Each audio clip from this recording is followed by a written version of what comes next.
भारत सरकार कानून बना दे पॉपुलेशन कंट्रोल का, तो उससे कंट्रोल हो जाएगी, उससे कंट्रोल हो जाएगी। और क्या कानून में लगाए कि अगर नहीं मानोगे तो क्या करेंगे? क्योंकि आपको बीमारी है, हिंदुओं को बीमारी है, हमें नौकरी चाहिए, वो भी सरकारी। उन्हें नौकरी नहीं चाहिए, आपकी नहीं चाहिए, उनको नौकरी नहीं चाहिए, आपकी सब्सिडी। क्या करेंगे आप? क्या कॉलम लगाएंगे इसमें कि पॉपुलेशन कंट्रोल के लिए 2 बच्चे होने चाहिए, जो इसका उल्लंघन करेगा वो उसके साथ क्या करेंगे आप? बता दीजिए। कोई है आपके पास चार्टर इस बात का? लेकिन पूरा देश इसमें नहीं नहीं, पॉपुलेशन हमारे कंट्रोल पे लॉ बनना। अरे लॉ बन जाएगा, लेकिन लागू कैसे होगा? मैं पूछ रहा हूं, जो उल्लंघन करेगा क्या करेंगे? मार देंगे बच्चे को? उनके यहां तो अल्लाह की देन है। आप क्या करेंगे? बताएं, कोई सलूशन हो सरकार को बताएं। और ऐसे ऐसे शेख चिल्ली टाइप की बात करेंगे, नहीं साहब उनका जो है मताधिकार कैंसिल कर देना चाहिए। यह हिम्मत है? जो काम आप लीगल कर रहे हैं उसको तो पुचकार पुचकार के करना पड़ रहा है आपको। जो संविधान में लिखा है उसको मजबूरियों में, ठोड़ियों में हाथ डाल के करना पड़ रहा है, इतनी पावरफुल सरकार होने के बावजूद भी। आप उनके मददगार ले लेंगे और पूरी दुनिया चुपचाप बैठी रहेगी। लेने की हिम्मत है? इसके अलावा उनका कोई मतलब नहीं है। उन्हें इसी काम के लिए तो बच्चे पैदा कर रहे हैं वो, और किस काम के लिए कर रहे हैं? बाकी दुनिया तो उनकी चली रही है। कितने लोग उसमें से सीईओ बनने के लिए जा रहे हैं? उनका तो पढ़ा लिखा इंजीनियर और डॉक्टर जो है केरला और मध्य प्रदेश, महाराष्ट्र से आईएएस में भर्ती होने जा रहा है। आज के कंप्यूटर युग में वो ये काम कर रहा है। लेकिन आप अपने बच्चे से कहेंगे इधर झगड़ा हो रहा है बेटा, इधर से मत जाना, तुम आपकी से इधर से जाना। उधर झगड़ा होने लगा तो आप कहेंगे इधर। इतने रास्ते आपने कर दिए कि अपने बेटे को, अपने बच्चे को लड़ना नहीं सिखाया कि ये चैलेंज है, तुम्हें लड़ना पड़ेगा। आज नहीं कल, कल नहीं परसों, 10 साल बाद, 50 साल बाद हम उसे बचाते रहे। जब सामने वो आया तो उस बेचारे ने एक्सेप्ट कर लिया कि यार मैं लड़ तो सकता नहीं। तो क्या फर्क पड़ता है यार, अगर मैं अपना नाम राम प्रसाद से गुलाम नबी रख लूं तो क्या फर्क पड़ता है? तब वो ये कह देता है, तब आपको लगता है अरे ऐसा कैसे हो गया। इसलिए लवजहत का भी शिकार आप हैं, क्योंकि आपको फुर्सत नहीं। मैंने बताया कि ना, माताजी गई हैं कीर्तन सुनने, पिताजी पैसे कमाने गए, घर में कोई भाई नहीं है। वो लड़की जो आपके घर में है भाई, उसके भी मन में बदलते हुए समाज की चीजें हो रही होंगी कि नहीं? वो भी किसी से बात करेगी कि नहीं? उसके बरखिलाफ दूसरे समाज में वो बीमारी वहां क्यों नहीं हो रही और आप क्या क्यों हो रही है? क्योंकि आप तो ज्यादा पढ़े लिखे हैं, आप तो बहुत मॉडर्न हैं, उसके बाद ये बीमारी आपकी हो रही है। और इतनी हो रही है कि अब आप चिंतित हैं। आपने अपने कारणों से ऐसे संकट पैदा किए हैं। आपका बस चले तो ये भी कहें कि अब इस पे भी कानून है। कानून के पीछे पड़ गए। कानून को कौन मानता है? कानून तो रेप का भी है, कानून तो दहेज का भी है। कुछ रोक रहा है? जब समाज में एक बड़ी आबादी भीड़ तंत्र में तब्दील हो गई हो, जो सुप्रीम कोर्ट को डराती हो, जो संसद को डराने में सक्षम हो, तब कानून कुछ नहीं करता है, तब समाज को करना चाहिए। भारतीय जनता पार्टी का ठेका है क्या? आरएसएस का ठेका है सिर्फ कि वही सिटीजन अमेंडमेंट एक्ट पे निकलेगी? ये भारत के बाकी लोग जिनका आरएसएस से या बीजेपी से कोई संबंध नहीं है, वो क्या हाथ बांध के पीछे खड़े रहेंगे? फेसबुक पे बस बोलेंगे वो खुद क्यों नहीं कुछ कर रहे? कोई रोक रहा है क्या आपको? अगर वो ऑर्गेनाइज कर रहे हैं तो उसमें भी आप जाके शामिल क्यों नहीं हो रहे? जो बीजेपी का है वो जाएगा क्योंकि वो कार्यकर्ता है, उसको टिकट लेनी है, उसको कुछ बनना है, उसको कैरियर है, इसलिए वो जाएगा। लेकिन दूसरी तरफ क्या हो रहा है? अहले हदीस का भी आ गया है, बरेलवी का भी आ गया है, देवबंदी का भी आ गया है, सब बाहर आ गए। इस वक्त लड़ाई उनकी मुश्तरका है, इसलिए सब निकल के आ गए। लेकिन अभी भी आपकी लड़ाई है, समाजवादी वाला हिंदू क्यों जाएगा, वो क्यों नहीं जाएगा, ये नहीं जाएगा। वो एक ही पार्टी का काम है, एक पार्टी का काम नहीं है। ये citizen amendment bill Bharatiya Janata party का एजेंडा नहीं है। वो पॉलिटिक्स में है, उनकी पार्टी सत्ता में है, इसका मतलब नहीं सारा ठेका उन्हीं का है। मेरा और आपका जो उसका भारतीय जनता पार्टी से डायरेक्टली इनडायरेक्टली कोई संबंध नहीं है, लेकिन एक इस नागरिक के नाते, इस देश के एक समझदार, एक ईमानदार सिटीजन के नाते मेरी कोई भूमिका नहीं है। दंगे होंगे तो पुलिस रोकेगी, जुलूस निकालना होगा तो बीजेपी निकालेगी, हम सिर्फ जो है बैठे बैठे अपने लड़के को अमेरिका भेजने का रास्ता बताएंगे। ये नहीं चलेगा। एक संकट नहीं है, ये सिर्फ शुरुआत है जो बहुत दिन से रुकी हुई थी। इसलिए मैं कहता हूं कि इस देश में राष्ट्रवादी ताकतें, सनातनी शक्तियां जैसे जैसे मजबूत होंगी, इस देश में गद्दारों के चेहरों से बेनकाब जल्दी होंगे। लिहाजा अगर आप ये चाहते हैं, सरकारें आएंगी, सरकार चली जाएंगी, कोई पता नहीं है कौन कितने समय तक रहने वाला है।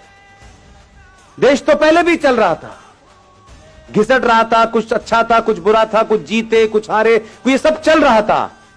लेकिन अपने दिल पे हाथ रखिए कि जिन समस्याओं को हम नेहरू जी ने दे दी है, ये गांधी जी ने दे दी है, ये फला ने दे दी है, ये उसने कर दी है, जब उन समस्याओं को जड़ से खत्म करने का समय आ रहा है तो फिर इतनी अगर मगर क्यों हो रही है? फिर इंतजार किसका हो रहा है?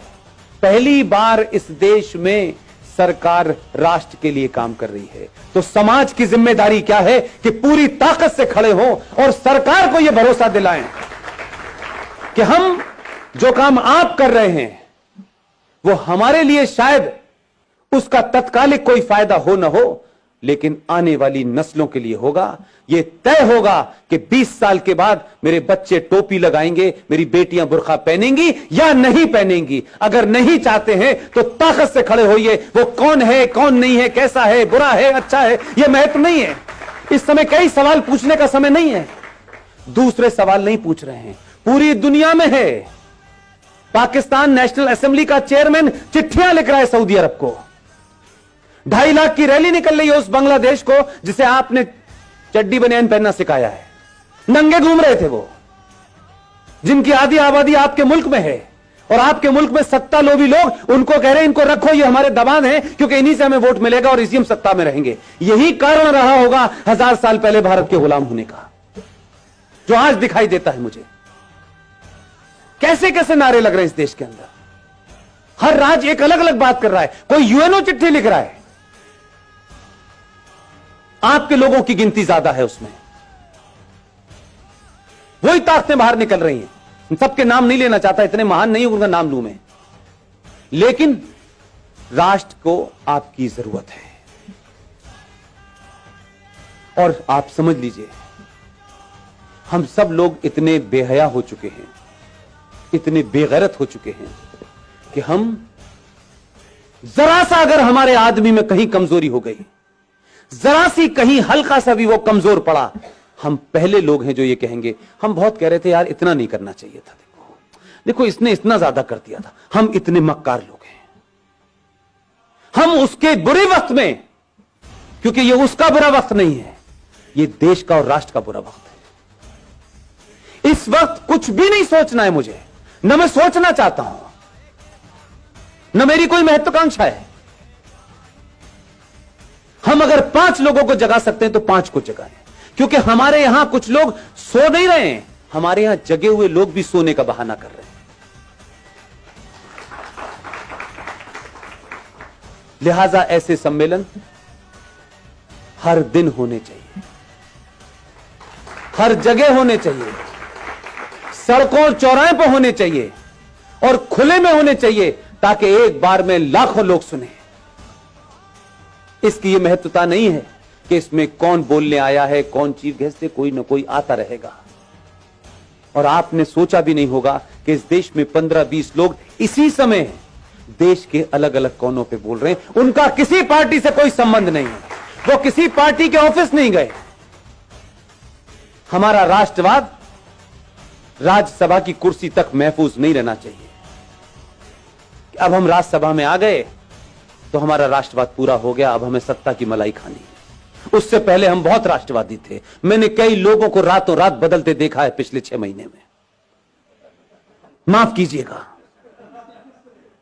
एकदम दुकान बंद हो गई है उनकी, अब वो पॉलिटिकली करेक्ट हो गए हैं। अब उन्हें उन लोगों में बैठना है जिन्हें इंटेलेक्चुअल कहा जाता है। अब उन्हें हिंदुत्व की बात करना थोड़ा सा ऐसा लगता है, भाई देखो हमें ध्यान तो रखना चाहिए, इस देश में 35 करोड़ मुसलमान हैं, तो 6 महीने पहले क्यों बोल रहे थे? इसलिए आपके यहां ईमानदारी नहीं है। 15-20 लोगों में चाहे मेजर जनरल जीडी बख्शी हो, कर्नल RSN हो, सुशील पंडित हो, गौरव आर्या हो, ललित अंबरदार हो, इनमें से कोई एजेंडा है किसी का? रोज टेलीविजन पे आप देखते हैं, रोज कहीं ना कहीं भाषण चल रहा होता है उनका। किस लिए? क्या सिर्फ 90 करोड़ हिंदुओं में यही 10-15 लोग हैं? क्यों नहीं हर घर के अंदर 2-2 लोग पैदा हो रहे हैं? क्यों हम ये मानते हैं कि राष्ट्रवाद एक शाम में चाय पीने जैसा है, कोई थोड़ी देर के लिए राष्ट्रवाद भी बात कर लें? कुछ लोगों का राष्ट्रवाद 9 बजे रिपब्लिक टीवी देख के शुरू होता है और 11 बजे कहते हैं बस भारत माता की जय, सो जाओ। राष्ट्रवाद जीना होता है। अगर आपको अपने पे गर्व नहीं है, अपने इतिहास पे गर्व नहीं है, आपको बौनों जिन्होंने गुलाम बनाया है, अगर आप उनको महसूस कर रहे हैं, आप उनको मजबूरी में आपको झेलना पड़ रहा है, तो इसका मतलब यह है कि आपके अंदर कोई अपना स्वाभिमान नहीं है। जिसमें स्वाभिमान नहीं होता उसे राष्ट्र की कोई चिंता नहीं होती। उसको किसी भी हालत में रख दो, वो एडजस्ट कर लेगा, वो नाम बदल लेगा, वो धर्म बदल लेगा, वो लड़की की शादी करके एक नया रिश्ता बना देगा और नाम लगेगा, रख लेगा अपना शब्बीर कुमार। वो कुछ भी कर लेगा। अगर जागृत समाज होता तो उस दिन बोलना चाहिए था जिस दिन गुलशन कुमार की हत्या हुई थी। आप 3 चीजें रख रहा हूं रवि भाई, ध्यान दीजिएगा। इस देश की प्राइमरी एजुकेशन को हमने क्रिश्चियंस के हाथों सौंप दिया है, राइट? इस देश के इतिहास को हमने 70 सालों में कम्युनिस्टों के हाथों में सौंप दिया था। और तीसरी चीज बताऊं, इस देश का एंटरटेनमेंट आपने जिहादी मुसलमानों के हाथों छोड़ दिया। आपकी तीनों चीजें आपके पास नहीं है, इसलिए गुलशन कुमार की हत्या हुई, आप समझे ही नहीं कि उसका क्या मसला था। गुलशन कुमार की हत्या भारत की एंटरटेनमेंट इंडस्ट्री के अंदर भजन, कीर्तन और मंदिर को बाहर कर दिया उसने।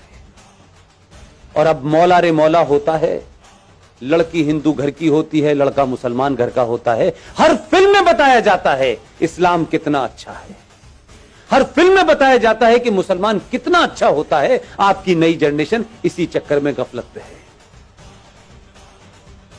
ना आपने खुद इतिहास लिखा है, ना प्राइमरी एजुकेशन आपके पास है, ना ही इंटरटेनमेंट का कोई नैरेटिव आपके पास है। इसलिए दिवाली पे सलमान की पिक्चर रिलीज होगी, ईद पे शाहरुख की होगी और क्रिसमस पे आमिर खान की होगी। आपकी फिल्म कहां बन रही है, कैसे बन रही है, पता नहीं। हम अपने आइकॉन नहीं ढूंढते। और कोई आदमी राष्ट्र के लिए बिना किसी लालच के कोई काम भी कर रहा होगा तो सबसे पहले हमें उसी के अंदर कुछ नुस्ख निकालना होता है। हम उसको कैसे मजबूत करें इसकी हमें चिंता नहीं होती। हम एहसान करते हैं